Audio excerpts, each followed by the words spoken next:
Okay, so hello and welcome to yet another Gaming Masters podcast. Today we're going to be having our EA Play in review for E3 2016, and I've got Dan on the podcast this episode, Yo, what's up, guys? and we're just going to be talking about stuff that EA specifically in this episode talked about.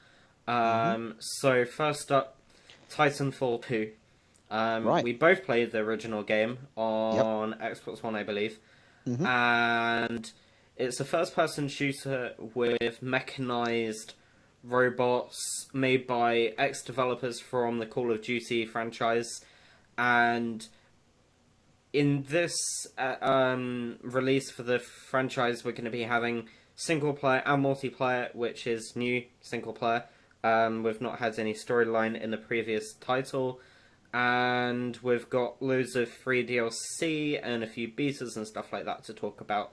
Yep. So, what were your opinions of the first Titanfall, and what are you looking forward to the most in Titanfall 2?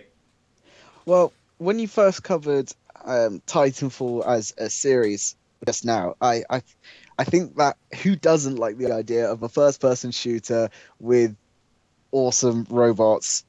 Um, that just like when you pitch that, everyone just goes yes. Yeah, Because that's just awesome. You have big robots, you get to pilot them.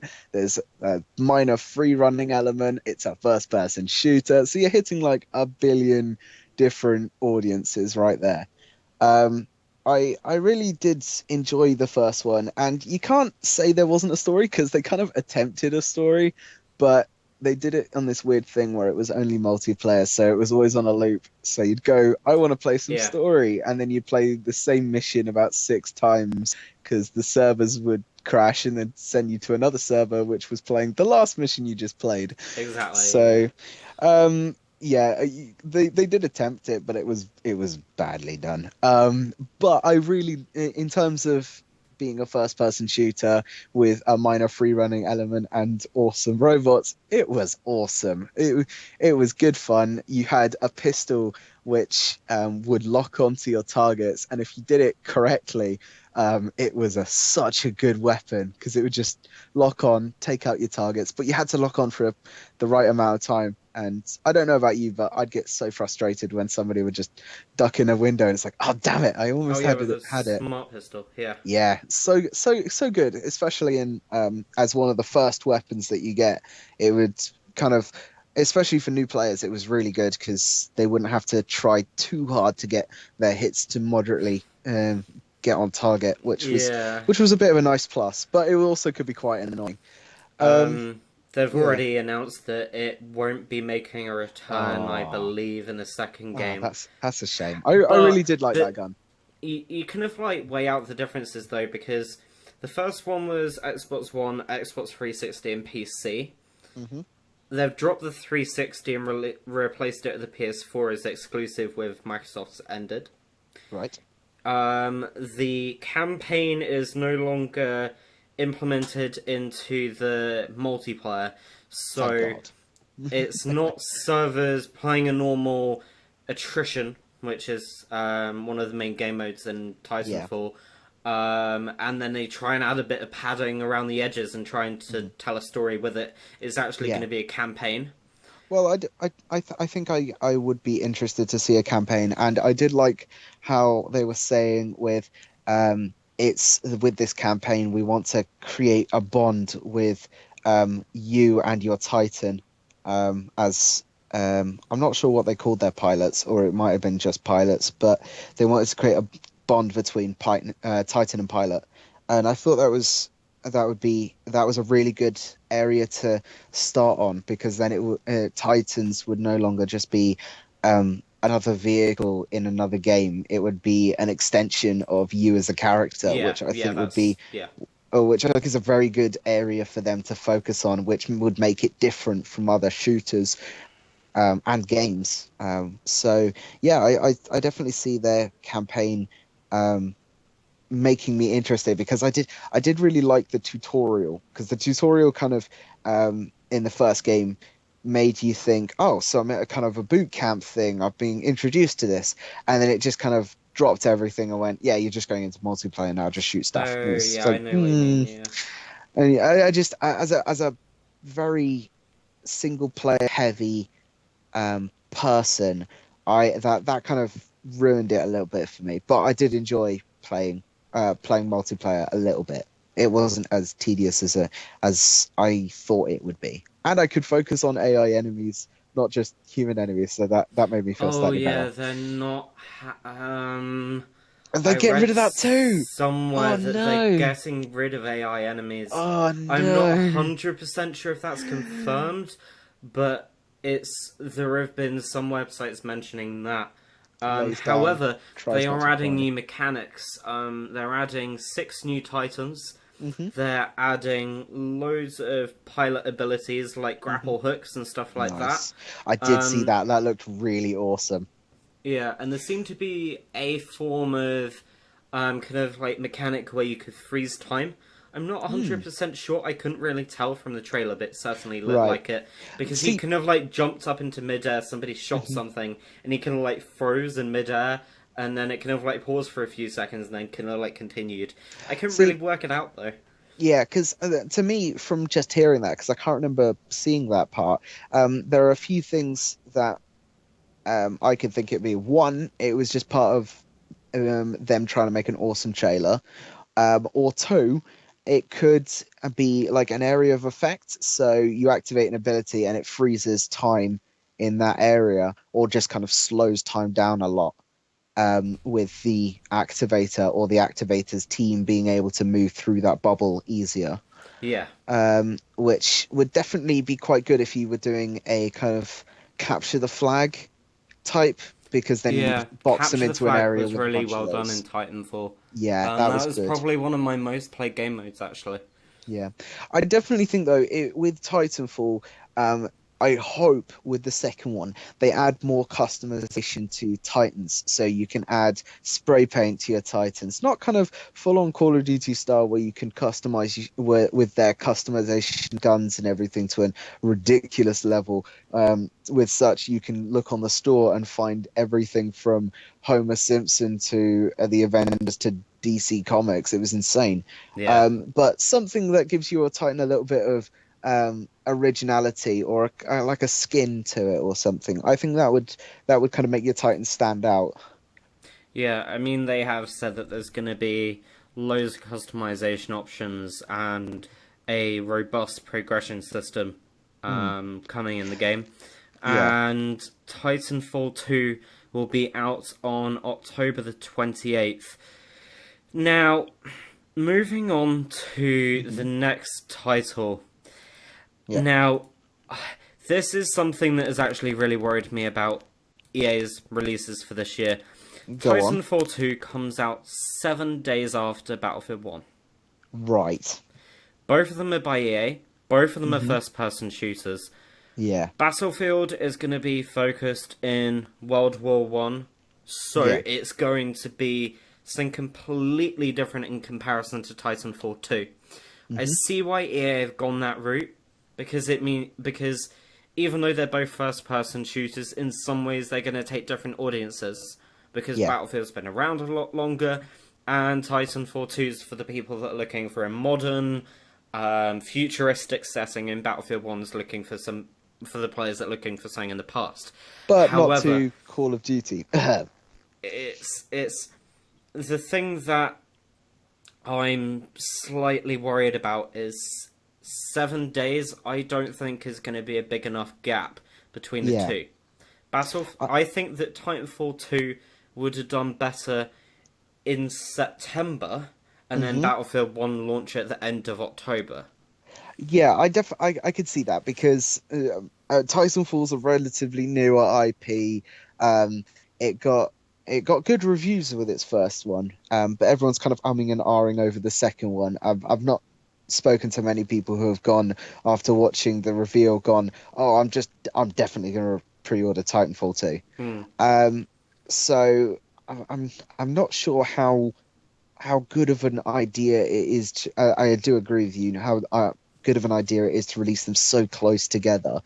As you rightfully pointed out, it'd be better to release the newer IP earlier on as a kind of a hype train for the older IP Yeah, with the more hype for it. but it's Because as a Battlefield run 1 up, coming out before Titanfall 2, so hmm, not sure, no. not sure about that route. However, both of them will be having betas, so We'll players just have will to be wait. able to get their hands on it. To sign up for the Titanfall beta, you've got to go over onto the Titanfall.com website, and Hmm. then to get early access to the Battlefield 1 beta, you've got to go and sign up to the Battlefield Insider program. Right. So we can get our hands on it a little bit earlier, try them out, Okay. possibly make the decision between the two. But Got it. I've always been a Battlefield fan. Hmm. Battlefield 1, as I previously mentioned, set in World War One, Yep. and it's featuring maps from all over the place. So we've got maps in the Mediterranean, we've got Hmm. maps over in the Middle East, we've got maps in all over the world, as it is a world war. We've got loads of different factions coming into play. So we've got Hmm. Britain, I Yep. believe we've got Germany. Yes. There currently is no confirmation regarding France. There are Yep. some rumours that is going to be added in a DLC post-launch. There are Yep. some rumours which is pointing towards it just coming at the full launch. We have Yep. no idea at the moment. Yeah. Multiplayer Um. is something that's huge for Battlefield 1. Yeah. So we've had a new game mode revealed, which is operations, where you play on one map, you then kind of like progress onto another map, progress Hmm. onto another map, so the battle kind of like continues. Then we've also got your usual conquest and domination. Yep. We've got dynamic weathering as well, So so good. snowstorms, rain, etc., coming into play. And we've also got destruction, a lot of destruction, similar to Bad Company 2. Um, Yeah. I do cover Battlefield 1 in a lot more detail in another video, which I'll link down below in the description because we ever had a hands on. But what do you Yep. think about Battlefield 1, Dan? Well, I didn't have the luxury of going to the EA Play in London like you did yourself. But from what I saw, because I watched the live stream where they streamed from both London and LA, and wow, just wow. The first person shooter community has been screaming its lungs out, asking first person shooter companies like Call of Duty, Battlefield, I think they're the main ones really, to bring out a historical shooter. Go back to the days of Call of Duty 4. Um, go back to a simpler time where you picked up a gun and it didn't have a shit ton of skins, and it didn't have you didn't have jetpacks and exoskeletons on. You just had yourself and your teammates, and you had to work for where you needed to go. And I think they really hit the nail on the head with Battlefield 1. They've got, from what I saw on the live stream, it was just insane. They haven't got any scripted paths for destruction. You can tear through a wall with a tank. You can shoot a zeppelin out of the sky and just and annihilate anyone who's underneath it, or who happens to be staring up Yeah, at it and watching it as it burns talk down upon them. Um, talking about the Zeppelins and stuff. This is a mhm. new class that they have added in terms of vehicles. They're called behemoths. Basically, the Mhm. behemoths come in towards the end of the game and are there to support the losing team. They're Right. controlled by the players. They are not on rails like AT-ATs and Star Wars Battlefront. Mhm. And you can do whatever you want with them. They've got trains, they've got battleships, they've got zeppelins, and I'm sure there'll be a lot more regarding that as well. So yeah, zeppelins look Yeah. too cool. Oh, Also, vehicles have specific classes in the yeah. game. So you'll have a class to drive a tank, you'll have a class to go out and repair tanks, You won't have like a class that can do everything at once. See, I that wasn't that was one of the things I was slightly confused about. They did say that there were specific classes for those specific vehicles, but it also sounded like you could just as a infantry just jump into a jeep or jump into a plane and just automatically fly it. Now, I'm not sure if I misread that or I didn't understand that properly, but it just seemed like they were trying to add classes to lock it down a bit, but they were allowing players freedom of everything, but the classes would be the only ones that allowed to spawn those particular vehicles. Yeah, But that just might be me. it's not particularly clear at all regarding the way that the vehicle system is working. I only managed to play about 20, 30 minutes or so, Hmm. and as far as I could tell, the way that it works is if you want to, if you spawn in a tank, for example, you're Hmm. going to be equipped to work with a tank. If Right, you spawn in as, I believe it's now assault players that have the tank grenades and stuff like that. right. They've modelled up a bit of the classes and stuff like that, Hmm. but you can still get into one of these vehicles, as far as I can Right, tell, but you're not going to necessarily be the best suited person to be in that tank. right. It's Um, it's not particularly clear at all at the moment, and I right. might send across an email over to Dan, the community manager, and get a bit more clarification regarding that at some point. I think that would be nice. It would certainly be interesting to know because it was not very obvious, and I wasn't sure if that was just kind of they were trying to be a bit aloof about it, or they just meant to be obvious, but it didn't really come across. Yeah. Um, but that was I've got to say all of the different weather effects, the way the live stream the gameplay live stream that I watched with all the famous YouTubers and celebrities, I thought it was utterly fantastic. They really um, were all enjoyable to watch. And when you were saying about spawning in, that reminded me of when they were talking about spawning into the game. No longer Oh is it yeah. just you see a 2D map, you see like a couple of where your teammates are, where some enemies are if your teammates have spotted them, that kind of thing.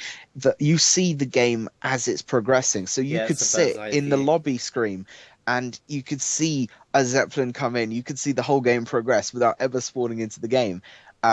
Which does which is really nice because as you're going in, you can see the explosions. You can see, oh shit, I've got somebody flanking from behind. I got to turn around and make sure I've got this, which is a little bit game breaking, but it is a bit awesome because you fly into where you're supposed to be, which I really liked the look of.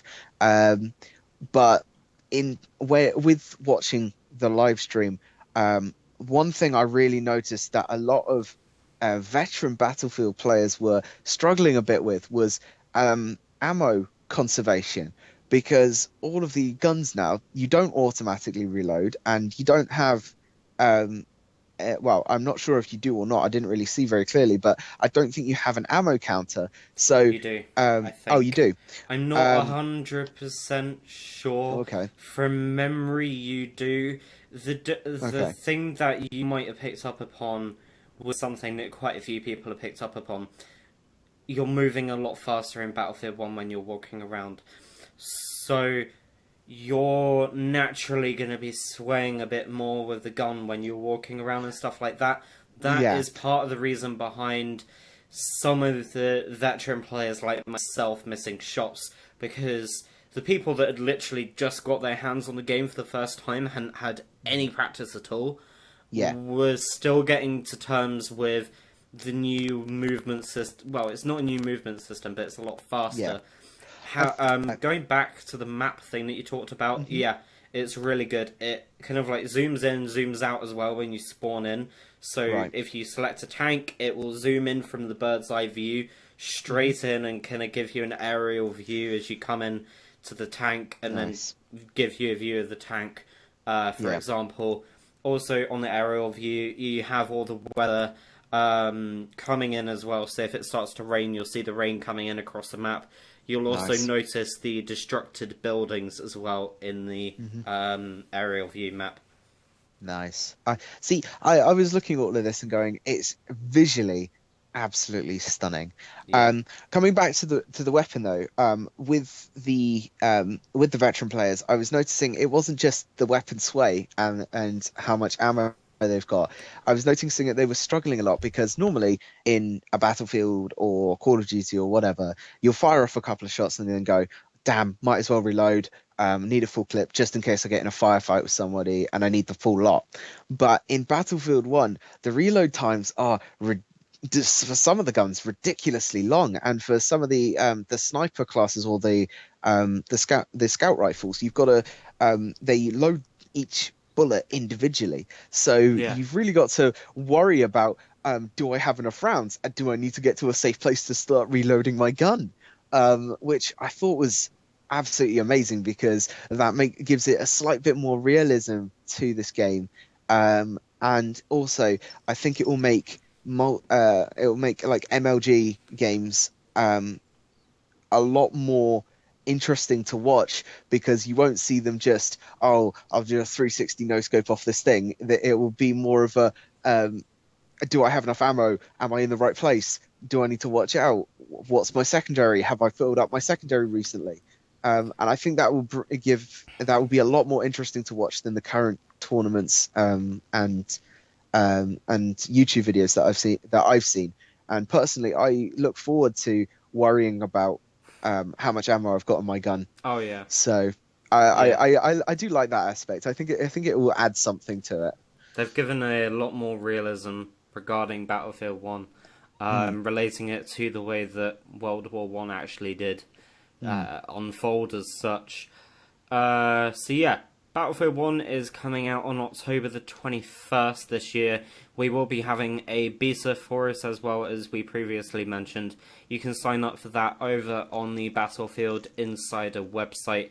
If you have EA access or Origin access, you can get it on the 13th of October. And if you pre-order the game, you can get it on the 18th of October. So there's a lot of incentives there for you to pre-order the game. Also, a lot of incentives for you to sign up to the Origin and EA Access programs on PC or Xbox One, depending which platform you have available. So we're going to be moving on to the next title now, which is FIFA 17. FIFA 17 is the first title in the sports franchises for EA since PGA Golf Tour last year. I think that's the name of it. That Right. has been using Frostbite. So it's the second title to use Frostbite for an EA Sports franchise that used to use Yeah. Ignites, and they've been slowly transferring over to Frostbite. And Frostbite is an engine that most people will know from the Battlefield franchise. Yep. And I think what EA seem to be doing at the moment is trying to get all of the developers to be using one engine for all of Hmm. their titles, which makes it easier when they're transferring developers between studios. Also means that they all have, like, they can always have continuous upgrades. Yeah. Recent releases in the Battlefield title, well, all of the EA titles since Battlefield 4 have been worded as Frostbite, not Frostbite 3, Frostbite 4, Frostbite 5, etc. It seems Yeah. to be that they've been doing micro upgrades each time. As the kind of like game progresses, they've upgraded the engine. So Yeah. that's definitely interesting. FIFA 17 will be having loads of new rework mechanics to your set pieces, so stuff like penalties, free kicks, etc. You also have all of the physics redone. You also have AI completely redone from scratch. Also, your attacking techniques, and for the first time in 6 years, we've got a new game mode. This is called The Journey. The Journey basically follows a player called Alex Hunter, and you're going to be controlling Alex Hunter on and off the pitch. So you're going to be going to the press conferences, you're going to be managing what you do in your personal life, etc., in the game as well. And you also have managers in the game for the first time as well. So it looks interesting. It's the only release this year that I'm aware of that is coming to PC, PS4, Xbox One, PS3, and Xbox 360. However, the Wow. journey won't be coming to last gen platforms. Right. I'm not a Well, huge fan of the FIFA franchise, yeah. but some of the stuff that they've mentioned, especially the journey, does look interesting. I might give Mm. it a try. What are your opinions on it? Well, I am going to probably anger a lot of people on YouTube and the internet when I say FIFA as a game, and pretty much most of, if not all of the sports games are a bit boring and just they've been going for so long, especially FIFA. It's been going year after year, and what do? They just introduce new sweaters, different colors, maybe a few new people that they picked up over the course of the year, and that's pretty much it. Yeah, it's been going Um, since 1993, the FIFA franchise. so it's 3 years older. It's 3 years older than I am, and once a game has been going for that many years, consecutively, you start to think, really, is there just Yeah, why? Just why? Um, uh, I do think the journey looks like an interesting concept, but the problem is they every kid who or teenager, adult, whoever picks up FIFA, there's always been this create your own player and then play as them because yeah, you want to be in the game. That's what video games are all about, yeah. putting That's yourself what they in game. did with a lot of the sport games recently, where you can Yeah. build your own team, build your own Mm. characters and stuff like that. Yeah. But with this, the journey mode, and then forcing you to play as Alex Hunter, you because when I first saw it, when I watched the live stream and I saw this and I saw the journey, and I thought, okay, so Alex Hunter's going to be a generic character that they just created. Okay, that's fine. But then when it turned out to be, no, he's the actual person you're going to be playing as, it just kind of went, well, that's a bit ridiculous. I wanted to Yeah, put myself into the game. that's what So I was. It was somewhat confusing as I was at the yeah, EA Play press conference, and when they revealed the game mode, Alex Hunter came out onto the stage because this was filmed in the London version of the show, the London part of the show. And he came out onto the stage and was giving a description of, in September, you may not know who I am, yeah, but on September the 27th, everybody will know who I am. I'm yeah, Alex Hunter. And it was going on and on and on, and I was thinking, okay, I heard a little bit about this game mode because the trailer released a little bit early, and I yeah, saw a few tweets about it, and I was like, okay, this seems interesting. You can control your player on and off the pitch. The yeah, second I suddenly twigged it's not customizable, I was like, nah.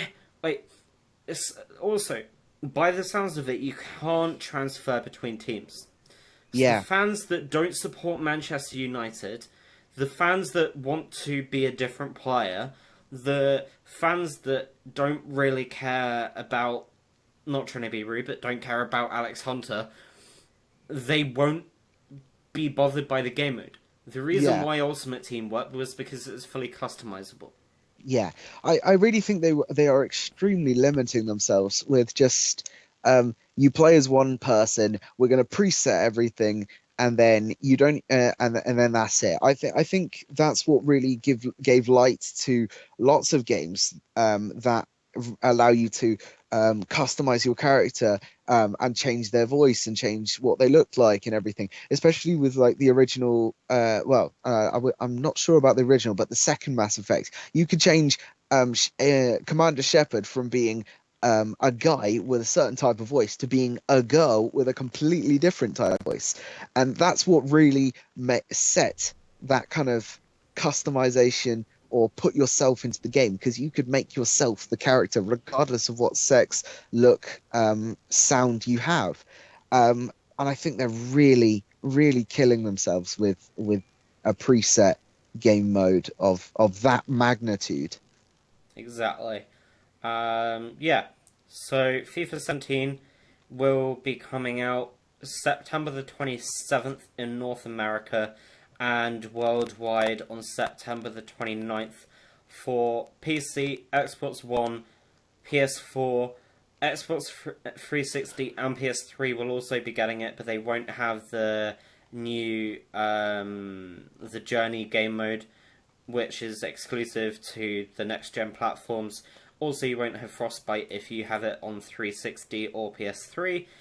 You can play early with EA and Origin Access on PC or Xbox One. However, no more information regarding that has currently been unveiled regarding how much time you have and when. Moving on to the next title, we've got Mass Effect. They showed a very briefish trailer, a bit behind the scenes regarding Mass Effect Yep. Andromeda, which is coming out, I believe, next February. It was delayed a few months ago. Hmm.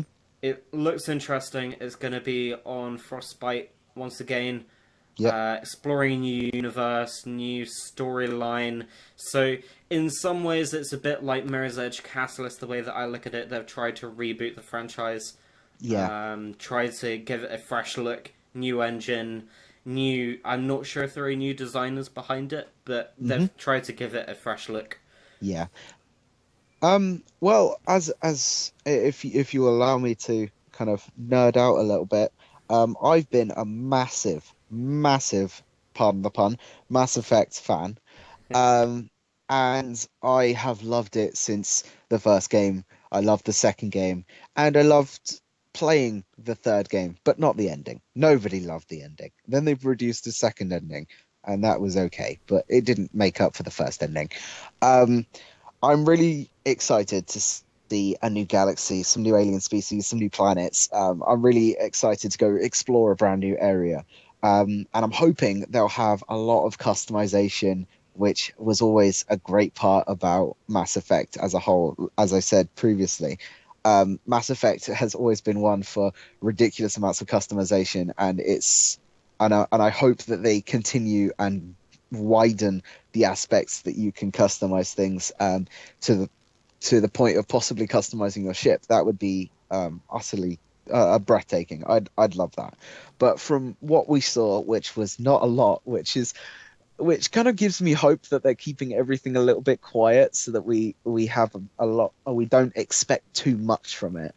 But from what I saw, looked great. But as you were saying, it's been delayed. But that's been a good thing, because a lot of games that have been delayed, um, everyone's going, "Oh, it's been delayed. It's not going to come out. It's not going to be that good." I think delaying it is them saying to the customers, to the consumers, to the gamers, we're going to delay this game because we know it's not the standard you want, and we are dedicated to give you the standard that you want. So we're going to delay the game. We're going to make it the way you want it made, and then we're going to release it. And if it's not the way you want it, well, it will be better than what we was going to give you. Yeah, So which I definitely think a lot of companies need to kind of step back and go, actually, yeah, we need to increase our timelines a little bit more to to actually properly deliver on our promises of what we said was going to be in the game. But actually, no, it's not anymore, because we wanted to get it out by a certain time that we originally set. So we're going to cut a lot off the hands, the arms, the legs, and then we're going to give you just a little bit of content, but not enough, but not what we promised you. So I'm Yeah. hoping that Mass Effect will be, um, as a lot of images that I've seen roaming across the internet, the full hamburger, not just the bun with everything as DLC. Mm, fair So enough. I definitely look for I embrace the kind of delaying because delaying means that they're working on it, which is good. Yeah. I personally didn't play much of Mass Effect. I tried out the first game when Back Compat came out. Hmm. Didn't particularly like it. Returned it. Yeah. I'm not a huge kind of fan for games like it. Yeah, But Mass Effect Andromeda does look interesting. I will possibly try and pick it up. It will most likely be on EA and PC Origin Access, but I don't think we have a release date as of yet. We've got not a to my release knowledge. window, which Yeah, I believe is Q1 2018, which is yeah, actually the first few months to 2017. yep. And yeah, it's going to be interesting. Can't wait to see some more information regarding it. Hmm. Not much was revealed. We've got two more topics to cover in this episode for EA Players Breakdown at E3. The next topic we're going to be talking about, there's not really much we can say about it, sadly. Go on. And this is EA Star Wars. Now, Yes. we have already had confirmation from both EA and LucasArts that there will be a game released every year as of next year. So, Yay.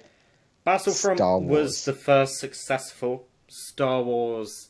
Well, it was the first major EA title that Yep. was focused on Star Wars with their new deal.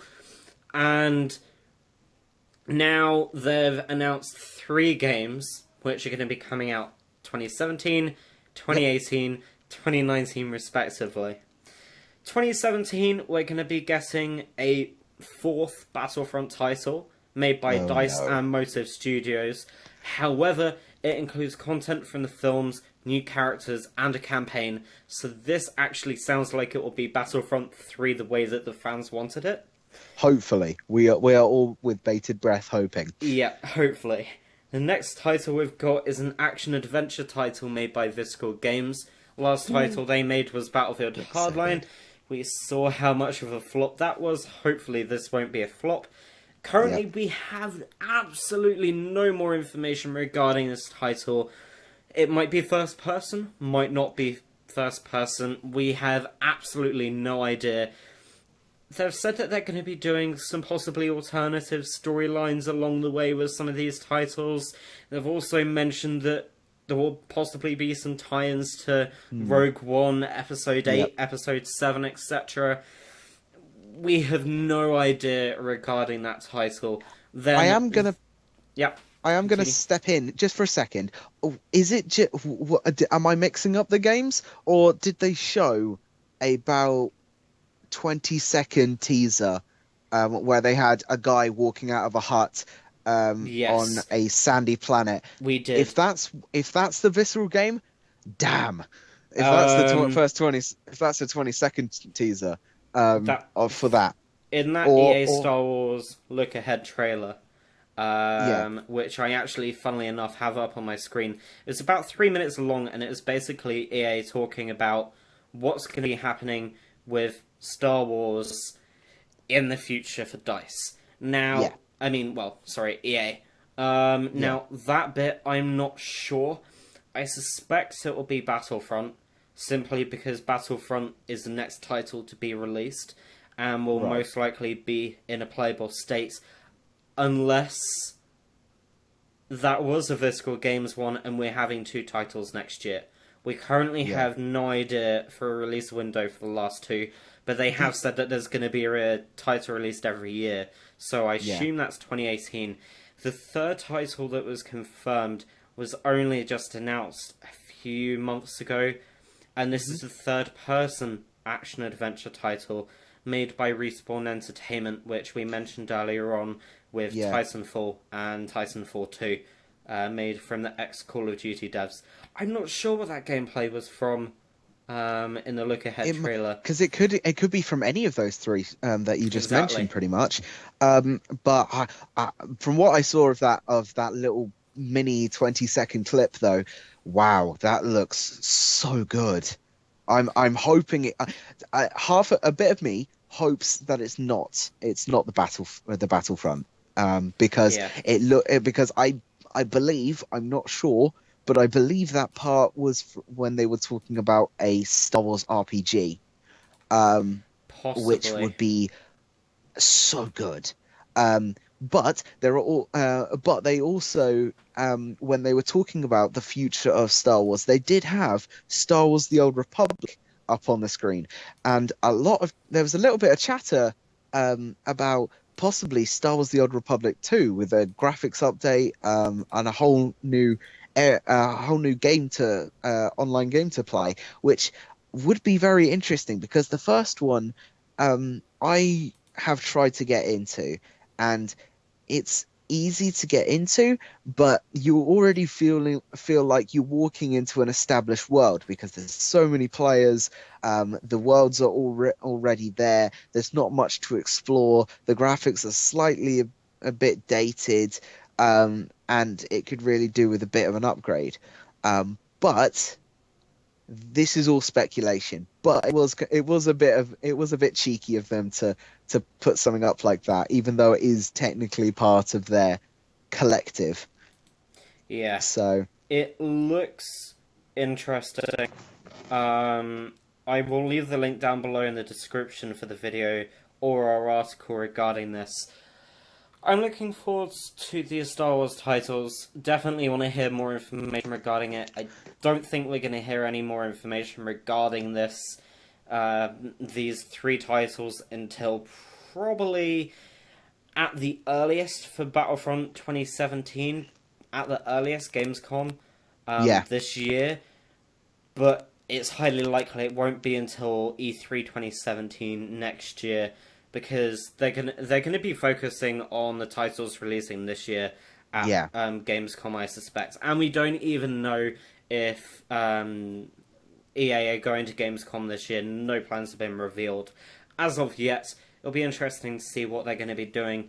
We're going to be moving on to our last topic. Now, this is definitely an interesting topic. It's EA Originals. EA oh, Originals is EA's brand new scheme similar to Idea Exports, which helps indie developers work with EA, have financial backing from the publisher, and provides them with a little bit of assistance regarding the development, possibly promotion and stuff like that. And the developers get all the revenue in the end, so EA don't actually make any money out of them in the meantime. And color me shocked. Wow. Normally to apply for EA, you have to hand them your CV. They go, "Where's the other half?" And you say, "Well, that's yeah, a DLC cost." this was the first officially announced title, which actually looks very beautiful. Fee. I believe that this program has evolved from Unravel with their partnership with Coldwood Right. Interactive last year, so it's a very similar principle. Yeah. However, they've decided to make it into its own program. Yeah. Slightly a little bit off topic. EA Hmm. wants to create its own Rocket League like title at some point. So something Oh, that's simple and easy to pick up but insanely popular. Funnily enough, the developers isn't over that at Psyphonics actually pitched it to EA in 2011 and EA declined it. So so? Rocket League's But taken off, but Fee we've been provided with. It looks very similar to Ori and the Blind Forest, yeah. but very emotional, beautiful graphics, beautiful soundtrack so far. Yes. But it's Yes. not a platformer and it's not 2D. But the graphics and art style and the kind of like emotion behind it is all very similar to Ori and the Blind Forest, in my opinion. Yeah. I do think when you described how they wanted to make a game like Rocket League, something simple, fun, and insanely popular. I think that's pretty much the objective of every single game I've ever played. Simple, fun, and insanely popular. That's their goals. Um, but yeah, I don't think that we really truly recognize ideas when we're given them, for what they truly are until they're built and out there. And I think that's why a lot of games from Kickstarter, um, when they don't look so popular, but then when they actually get funded and released, you actually go, "Oh, well, that looks like it could be a really cool game." Yeah, Wait, didn't couldn't I have kickstarted that ages ago? yeah. So I really think I think a lot of developers get pitched games, they say no, and then when the game gets picked up by another They kick company, they start themselves in the kicking themselves. arse. Yeah, Yes. yeah. So I think that's a bit of I'm not surprised that they've finally come up with an initiative like this because And yes, they may get a lot of rubbish, but I think they're looking for the gems, the diamonds in the rough hmm that they can use and capitalize on, which I think is a little bit of a bad idea, but I think it's also a really good idea, especially from a business standpoint. it will be interesting to see what they do with it, because obviously Microsoft started off a similar program with Mm. Idea Xbox quite a while ago, actually, because I think it was 2 years ago that they unveiled Idea Xbox, Hmm. because I think we've had quite a few games going through the program so far. There's quite a few in I think, development as well. yeah, from Um, I personally really like the idea of supporting indie developers with these yeah, big publishers, because we ourselves are an indie studio off the side. Not many people know about it, but we do have games in the works, and having that backing from a publisher sounds yeah, really good. I'm actually not surprised that EA turned down Rocket League, because in essence they probably looked at the original title, Supersonic Rocket Super Cars or whatever it was, which was yeah, in 2008, saw how badly that did on the market, and were like, yeah, we don't want to touch that, it's going to be a loss for us. yeah, But they hadn't seen the full game before it. They hadn't seen the full game, they'd just seen the concept, and they'd seen, right, they made a similar game like this a few years ago, it didn't do particularly well, why would we want to pick that up? yeah, But they did it completely differently with Rocket League, yeah, and they released it just at the right time when everybody picked it up. They've sold over 10 yeah. million copies. EA are kicking It's been one of themselves, these flash things. and that is probably why they've started this scheme, because then they have the ability to have these unique ideas that might not necessarily take off. They get to help out another studio. They don't have any financial implication necessarily regarding starting a studio to do it, buying up a studio or anything like that. They don't own the intellectual property, Yeah. but it's still in some ways under EA's name, so if it does take off really well, they'll still be recognized for it. It's interesting. I want to see how it plays out, because we've Yeah. only had one game announced for the program. But EA Originals does look interesting.